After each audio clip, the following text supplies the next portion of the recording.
Je m'appelle Abdelrahman Hamid, je suis soudanais, je suis réfugié. Et j'étais un étudiant dans le programme qui s'appelle Pascal à l'université de Créteil. Et en même temps, je suis le cours de français avec l'association EPIC, avec Yassine et Simon et les autres. Et actuellement, je travaille comme employé dans un magasin. En fait, combien de temps ça a pris tout ce parcours? Est-ce que un peu tes étapes, un peu comme la Pour moi, je suis passé par le désert. Et ça a pris 3 jours en camion. Et après, je suis arrivé à Koufra, ça s'appelle Koufra. C'est en Libye. Et après, on a resté là-bas 10 jours, environ 3 jours. Et moi, je ne connais personne. Mais il y a des personnes avec nous. Ils ont quitté le Soudan pour travailler. Et moi, comme j'avais un problème avec le gouvernement, c'est pour ça que je suis quitté mon pays. Après, j'ai parlé avec lui qui est avec moi. Il m'a dit, t'inquiète, moi, je connais quelqu'un. Et après, il m'a emmené avec lui. Et on est arrivé jusqu'à Troubi. J'ai resté là-bas et après, il m'a dit, pourquoi tu viens ici? Je lui ai dit, parce que j'avais le problème avec moi. Je lui ai raconté toute l'histoire. Après, il m'a dit, t'inquiète pas, ici, tu travailles, tu seras tranquille ici. Mais j'ai vu le contraire. Nous, on voit pour travailler, mais le problème, quand je vais au travail et je rentre chez moi, les Libyens, ils prennent tout l'argent. Après, j'ai parlé avec le patron, je lui ai dit, gardez mon salaire avec toi à la fin du mois. Comme ça, tu peux venir avec moi où j'habite. Oui, mais malheureusement, lui, il a gardé mon salaire et après, il m'a donné la moitié. Quand même, il a gardé la moitié. Il gardait la moitié, il me dit, si tu n'acceptes pas, je vais prendre tout. J'ai parlé avec mes amis, je leur ai dit, je ne peux pas rester ici en Libye. Et ils m'ont dit, pourquoi? Ça arrive, il me dit, ça arrive, mais après, ça ira, ça ira. Je leur ai dit, non. Moi, j'ai déjà quitté mon pays pour vivre, pour travailler, mais ici, c'est le reste. Eux vivaient déjà depuis longtemps oui, et depuis ils 2012. se sont habitués, tu veux dire, à cette... 2012, oui. Ils ont le bonne relation avec le Libyen. Et après, je leur ai dit, j'ai une demande. Est-ce que vous pouvez m'aider pour traverser la mer? Après, ils m'ont dit non, c'est le risque. Non, tu ne peux pas traverser, tu veux mourir. Je leur ai dit, j'ai déjà mouru. Je ne peux pas rester ici ni au Soudan. Mais vous dites que vous êtes allé en Libye. Avant, on vous disait que la Libye, c'était une bonne destination pour vivre et tout? Non, parce que moi, je n'avais pas le choix. Le plus proche, c'est soit Libye, soit Égypte. Okay. Et par l'Égypte, c'est compliqué. Mais en Libye, parce qu'il y a des gens qui travaillent pour traverser les gens, tu dois payer. En Libye, c'est facile. Tu as été prisonnier Oui, j'étais prisonnier en Libye. Et après, c'est mes amis, ils ont payé l'argent. Et de là, quand je suis sorti, j'ai travaillé un peu, j'ai gardé l'argent, mais ce n'est pas suivi. Après, j'ai demandé à mes amis. Et j'ai dit, j'ai pas assez l'argent, mais ça, j'ai obtenu ça, mais si vous pouvez m'aider pour compléter. Après, ils ont dit OK. Et c'est lui qui, depuis 2002, il est là en Libye et il a cherché le passage. C'est sympa. Ouais. Il a connecté avec lui. Et après, il m'a dit OK, c'est bon, tu peux y aller. Mais on n'a pas tout de suite traversé la mer. On était dans une maison et nous sommes à peu près 2000 personnes. 2000 personnes? Oui. Donc, comment on dit, c'est des hangars. C'est une maison très très grande. Ouais, des hangars. Mais il sort chaque jour 400, 500 personnes pour traverser la mer. On était 120 personnes. C'était chaque jour? Chaque jour, il y avait 200 personnes, 300 personnes qui partaient ou non? C'était... comment on dit, ça dépend si il fait mauvais. Et après, ils vont dire non, restez là. Demain, après demain, on verra. Vous faisiez quoi quand vous attendiez dans cette grande maison? En fait, on mange un repas par jour. Même des fois, il table les gens qui, si on demande pour manger, si on demande pour boire du loup, tu ne peux pas parler. Tu restes comme ça. Si même ils disent qu'il n'y a pas à manger, tu restes comme ça. Toi, tu peux aussi nous raconter un petit peu justement ton parcours. Tu m'avais dit aussi que vous étiez resté assez longtemps, que c'était très spécial. Oui, parce qu'en fait, le conducteur qui conduit le bateau, il est perdu le chemin.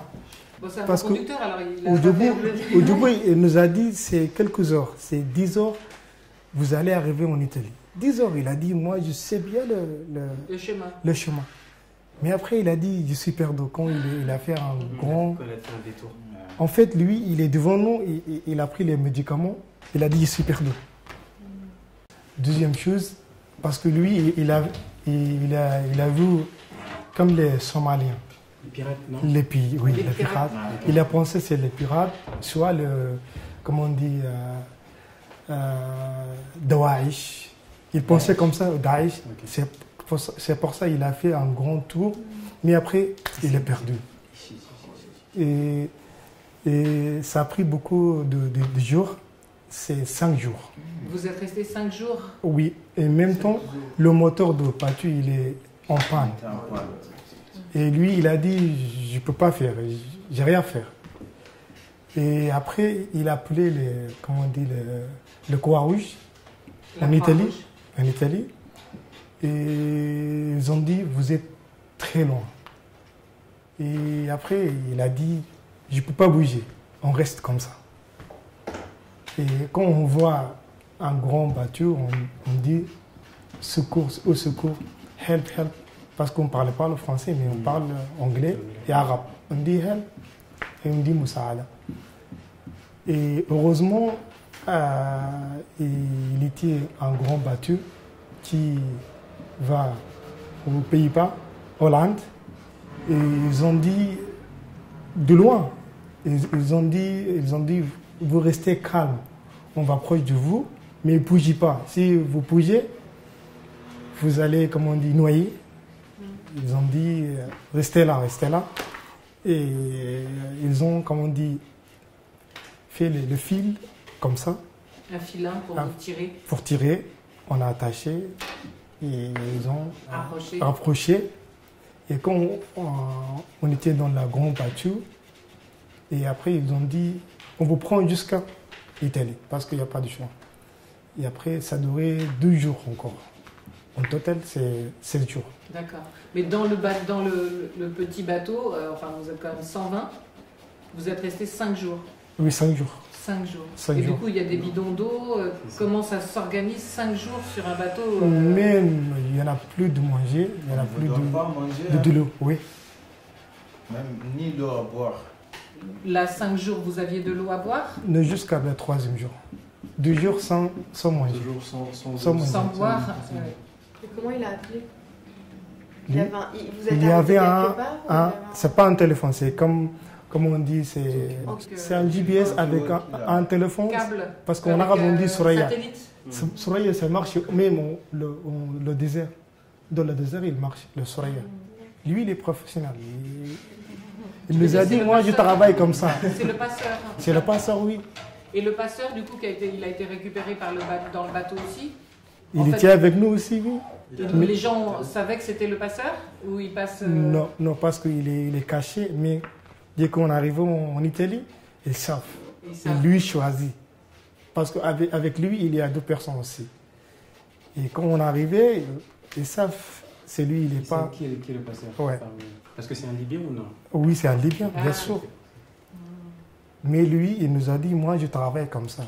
Et je retourne en Libye, normalement. C'est comme ça. Il nous a dit, moi, je travaille depuis 10 ans. C'est comme ça. C'est pas vrai. Oui. C'est un passeur. Il a dit comme ça, oui. Il nous a dit, moi, je prends l'argent pour ma famille. C'est aussi, je mors. C'est comme ça. Tu crois que du coup, il gagne beaucoup d'argent? Oui. Le passeur, celui qui conduit le bateau. Oui, parce que non, ça, mais bon, c'est pas celui qui reste sur terre. Il prend des risques aussi. Il prend des risques aussi, ouais. Ça doit pas être le plus riche et le plus... Je sais pas. Je ne connais pas parce que c'est vrai qu'on parle pas souvent des passeurs. Enfin, on a aussi des étiquettes sur les passeurs. Mais comme dans beaucoup d'économies de survie, j'imagine qu'il y a des gens qui sont tout simplement dans une forme de précarité, qui veulent faire vivre leur famille. Même l'embarcation, c'est qu'il y a quand même aussi, comme tu disais, une précarité. Ouais. Qui est certaine, mais après, je sais pas, il revient automatiquement et systématiquement. Mais c'est fou parce que le nombre de voyages qu'il a dû faire, c'est ça, il est pas mort. Il y en a, tu te disais que pendant 10 ans, il travaillait. Et il travaille, oui, pendant 10 ans. À savoir, ouais, il y a combien de passages pendant une journée, 10 ans, qui risquent comme ça aussi. Quand on est arrivé en Italie, ils nous demandaient c'est qui le conducteur. Nous, on a dit on ne sait pas. Mais après, ils ont gardé les Libyens et les Soudanais aussi, les personnes qui sont soudanais. Et quand je lui ai raconté ici en France, il me dit, tu sais, j'ai resté là-bas en Italie parce qu'eux, ils m'ont montré une vidéo. Moi, j'ai conduit. Il me dit, comment ça, je ne sais pas. Ils ont vu moi, j'ai conduit. Et ils m'ont montré la vidéo. C'est pour ça qu'ils ont gardé un seul Soudanais avec les Italiens. Et maintenant, lui, il est là en France. Et c'est quoi votre meilleur souvenir? Tout le temps, je me demande ça, votre meilleur souvenir que vous avez eu en France? Pour moi, franchement, c'est avec l'association EPIC, avec Simon Yassine. En fait, quand j'ai commencé à apprendre le français avec eux, au début, j'ai parlé en anglais. Et je me souviens aussi, Simon, il m'a appris aussi comment on fait la tandem. Au début, on fait en anglais. Tu te souviens, Simon? Oui. Et lui, avec Charlotte aussi, ils m'ont dit, tu vas apprendre le français vite. Moi, j'ai dit, non. La langue française, c'est... Avant, c'est difficile. Mais j'ai dit, comment je peux parler? Non, ils m'ont dit, ça ira. Je les remercie maintenant pour m'aider beaucoup. Et ils ont toujours à côté de moi, tous les membres de l'EPIC, parce que moi, j'étais comme orphelin et ils m'ont accueilli et ils ont comme ma deuxième famille. Je voudrais toujours continuer avec eux parce que au début... C'est vachement... Je pense que du coup, c'est vrai que les gens qu'on rencontre, au début, c'est tellement important. Ouais, c'est ça. Parce qu'actuellement, en ce temps, tu es dans la merde, dans la difficulté. Alors, grâce à eux, maintenant, je parle français. Ouais. Avant, je ne sais pas. J'ai entendu le mot, ça veut dire merci. J'ai dit, c'est quoi merci? Ils m'ont dit, ça veut dire, en arabe, c'est shukran. Shukran.